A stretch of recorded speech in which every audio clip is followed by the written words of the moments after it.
नमस्कार दोस्तों, आज हम तत्वों के निष्कर्षण के सिद्धांत एवं प्रक्रम का दूसरा भाग शुरू करने जा रहे हैं।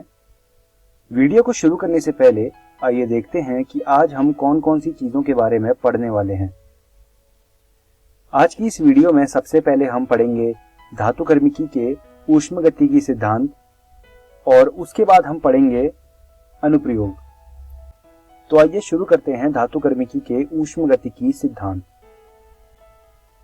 ये जो इक्वेशन है delta G equal to delta H minus T delta S, यह आपने अभी तक कहीं ना कहीं तो देखी ही होगी। यहाँ पर जो डेल्टा जी है वो गिब्स फ्री एनर्जी को दर्शाता है, डेल्टा एच जो है वो एंथैल्पी को दर्शाता है और टी टेम्परेचर को यानी कि तापमान को, और डेल्टा एस जो है वो एंट्रोपी को दर्शाता है। तो ये जो है एक बहुत ही कॉमन इक्वेशन है जो हम केमिस्ट्री में पढ़ते हैं। अब होता क्या है, जो गिब्स ऊर्जा है जो कि डेल्टा जी से हमने यहाँ पे लिखा हुआ है, जिसको गिब्स ऊर्जा का प्रथम आरेखीय निरूपण एच.जे.टी. इलिंगम द्वारा किया गया था। यह ऑक्साइडों के अपचयन में अपचायक के चयन के लिए प्रबल आधार प्रदान करता है। इसे एलिंगम आरेख के नाम से जाना जाता है। जो एलिंगम आरेख है वो कुछ इस प्रकार दिखता है। यह एलिंगम आरेख आपकी एनसीईआरटी में भी मिल जाएगा। एलिंगम आरेख में होता क्या है, जैसे कि आप ग्राफ देख सकते हैं, इसमें डेल्टा जी और तापमान के बीच में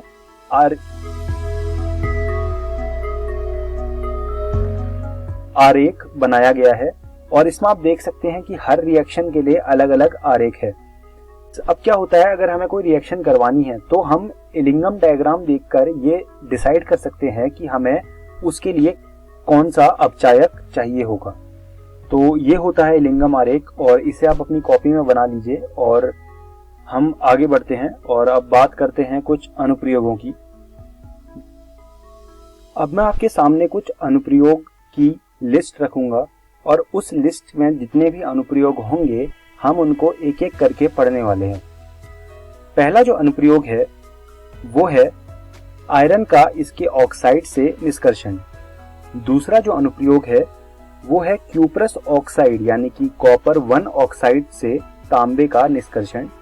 और जो तीसरा अनुप्रयोग है वो है जिंक ऑक्साइड से जिंक का निष्कर्षण।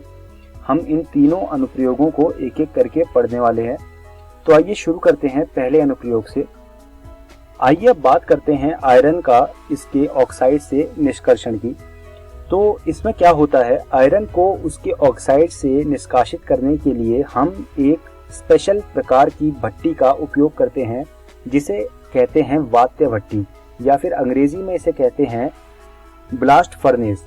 तो ये जो ब्लास्ट फर्नेस होती है ये एक तरह की भट्टी होती है जिसमें अलग अलग रेंज में तापमान को डिवाइड किया जाता है और इन अलग अलग रेंज के तापमान में अलग अलग चीजों को निकाला जाता है। आखिरी में हमारे पास जो है वो आयरन निकल के आता है। आप देख सकते हैं चित्र में, ऊपर से हम अयस्क, चूना पत्थर और कोक डाल रहे हैं और वो नीचे गिर रहा है। वो जब नीचे गिर रहा है तो आखिरी में हमें लोहा मिल रहा है और बीच बीच में जो वेस्ट चीजें हैं वो अलग हो रही हैं। तो आइए जानते हैं एक एक करके कि इन रेंजेस में, इन टेम्परेचर रेंजेस में क्या क्या होता है, कौन कौन सी चीजें अलग होती है। तो सबसे पहले हम बात करेंगे 500 से लेके 800 केल्विन पर क्या होता है। Fe2O3 पहले Fe3O4 में अपचयित होता है बाद में FeO4 में। इसके लिए मैं आपको रिएक्शन दिखाता हूँ। आप देख सकते हैं Fe2O3 जो है वो CO2 के साथ रिएक्ट करके Fe3O4 बना रहा है और साथ में CO2। अब ये जो Fe3O4 है ये रिएक्ट कर रहा है दोबारा से CO के साथ और ये हमें Fe दे रहा है। तो ये तो हो गई लोहा मिलने की बात।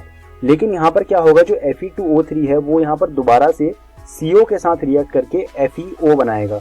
इस FeO के साथ हम अगले टेम्परेचर रेंज में डील करेंगे। तो इसको आप अभी लिख लीजिए, बस मैं आपको आगे बताऊंगा कि इसके साथ क्या होने वाला है। तो चूना पत्थर भी CO में अपघटित हो जाता है जो कि सिलिकेट अयस्क से अशुद्धियों को धातुमल रूप में निकाल लेता है। तो ये बात थी 500 से लेकर 800 केल्विन के टेम्परेचर रेंज की। अब हम बात करेंगे 900 से लेके 1500 केल्विन के टेम्परेचर रेंज की। तो यहाँ पर क्या होता है, सबसे पहले यहाँ पर जो हमने लास्ट टाइम FeO देखा था वो FeO CO के साथ यानी कि कार्बन मोनोऑक्साइड के साथ मिलके आयरन बनाएगा और साथ में CO2 बनाएगा।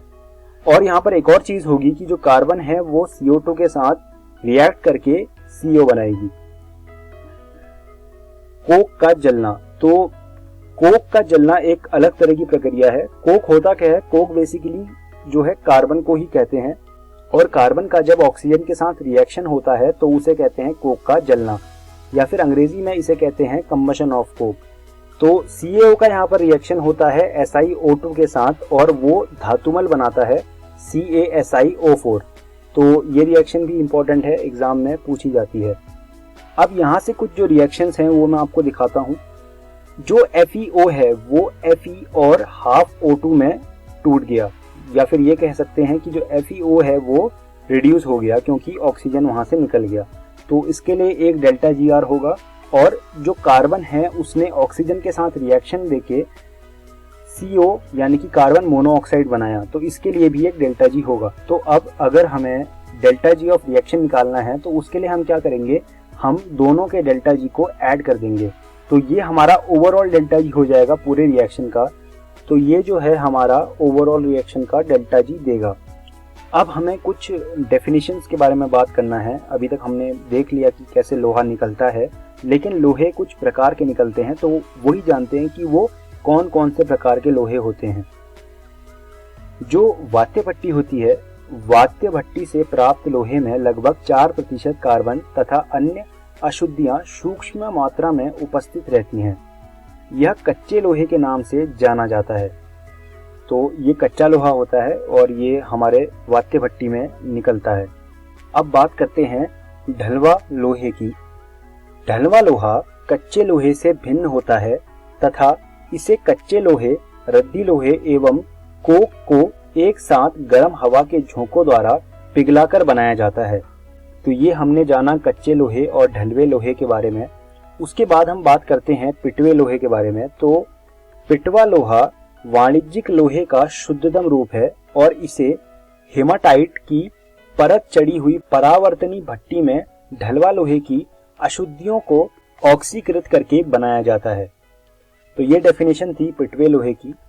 तो इस डेफिनेशन को भी आप अपनी कॉपी में लिख लीजिए और ये रिएक्शन देख लीजिए। ये रिएक्शन है Fe2O3 प्लस 3 कार्बन, ये हमें देते हैं आयरन प्लस CO। तो इस रिएक्शन को और ये जो हमने 3 डेफिनेशन पढ़ी, इनको आप अपनी कॉपी में लिख लीजिए। अब हम बात करते हैं क्यूप्रस ऑक्साइड, यानी कि जिसे हम अंग्रेजी में कॉपर 1 ऑक्साइड भी कहते हैं। तो क्यूप्रस ऑक्साइड से तांबे का निष्कर्षण। तो कॉपर के ऑक्साइड अयस्कों को कोक के साथ गर्म करके सीधे धातु में अपचयित करना अत्यधिक आसान होता है। आप रिएक्शन देख सकते हैं Cu2S plus 3O2 gives us Cu2O plus SO2। फिर हमने ये Cu2O को कार्बन के साथ रिएक्ट करवा के Cu अलग कर लिया है। भट्टी में आयरन सिलिकेट के रूप में धातुमल बनाता है तथा कॉपर कॉपर मेट के रूप में प्राप्त होता है। इसमें Cu2S तथा Fes होते हैं। तो आप जान ही रहे होंगे कि जो मैंने Cu2S ऊपर दिखाया है वो हमें यहीं से प्राप्त हुआ है। तो ये जो Fes है, इसकी अगर हम रिएक्शन करवाएं ऑक्सीजन के साथ, या फिर अन्य शब्दों में ये कहें कि अगर हम इसको जलाएं ऑक्सीजन के साथ, तो हमें FeO और SO2 मिलता है। हम इस FeO को जब SiO2 के साथ रिएक्ट करवाते हैं तो ये हमें धातुमल देता है जो कि है FeSiO3। फिर जो हमें Cu2S मिला उसको हमने रिएक्ट करवाया O2 के साथ और उसने हमें दिया Cu2O, और हमने इस Cu2O को Cu2S के साथ रिएक्ट करवा के जो प्योर कॉपर है उसको निकाल लिया। प्राप्त ठोस कॉपर SO2 के निकलने के कारण फफोलेदार दिखाई देता है। फफोलेदार मतलब फफोले निकले होते हैं, जैसे आप देख सकते हैं अपनी स्क्रीन पर। तो इसलिए यह फफोलेदार तांबा कहलाता है। फफोलेदार को अंग्रेजी में कहते हैं ब्रिस्टल कॉपर। तो इस तरह से क्यूप्रस ऑक्साइड से तांबे का निष्कर्षण होता है। इसके बाद जो हमें आखिरी चीज आज जाननी है वो है जिंक ऑक्साइड से जिंक का निष्कर्षण। तो जिंक ऑक्साइड का अपचयन कोक द्वारा किया जाता है। इसमें कॉपर की स्थिति की अपेक्षा ताप अधिक रखा जाता है। तो रिएक्शन आप देख सकते हैं, यहाँ पर जिंक ऑक्साइड है, कोक द्वारा अपचयन किया और इसमें हमने ताप को 1673 केल्विन रखा। तो इससे हमें जो है प्योर जिंक मिल जाता है और साथ में हमें कार्बन मोनोऑक्साइड भी मिलती है। धातु को आस्वित कर तथा तीव्र शीतलन द्वारा एकत्र कर लेते हैं। तो इस तरह से हम जिंक ऑक्साइड से जिंक का निष्कर्षण करते हैं। तो अब हम इस वीडियो के अंत में आ गए हैं। तो आइए जानते हैं कि आज हमने इस वीडियो में क्या क्या चीजें सीखी।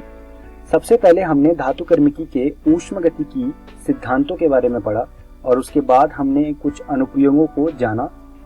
मैं उम्मीद करता हूं आपको मेरी पढ़ाई हुई चीजें समझ आई होंगी और आपको ये सुझाव दूंगा कि आप घर जाके रसायन विज्ञान की एनसीईआरटी से इस चैप्टर को दोबारा से पढ़िएगा। अगली वीडियो में हम धातुकर्म का वैद्युत रसायन सिद्धांत पढ़ेंगे और उसके बाद हम ऑक्सीकरण अपचयन के बारे में पढ़ेंगे और आखिरी में हम शोधन के बारे में पढ़ेंगे। धन्यवाद दोस्तों।